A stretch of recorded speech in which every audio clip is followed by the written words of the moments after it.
হ্যাঁ এভরিওয়ান, কেমন আছো তোমরা সবাই? গুড মর্নিং সবাইকে। আর নিয়ে চললাম একটা নতুন মেরি ব্লগে। এখন কিন্তু নিয়ে যাচ্ছি বাবুকে স্কুলে।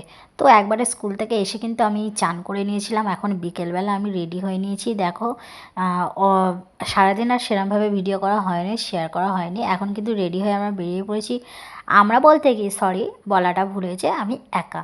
এখন কিন্তু যাচ্ছি কোথায় বলো তো? তো চলো, ভিডিওটা তার জন্য কিন্তু পুরো দেখতে হবে। এটা দেখে চিনতে পারছো কি তোমরা? এখনও চিনতে পারছো না? আমি কিন্তু এসেছি শ্রীরামপুরে।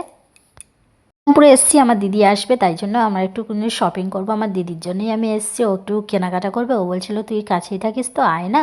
আমি বলছি ঠিক আছে চ তাহলে। তারপরে দিদি এখানে কুর্তি পছন্দ করছিল। এই দেখো, এটা আমার কিন্তু মেজদি। আমার মেজদিকে তো দেখো নি, এই যে প্রথমেই তোমাদের দেখিয়ে দিলাম, এসে গেছে ও। তো এখন চলো, আমরা মার্কেটের দিকে ঢুকছিলাম, আর ঢুকতে ঢুকতে দেখছিলাম কী কী আমাদের পছন্দ হয়। তো পরে আবার শেয়ার করব।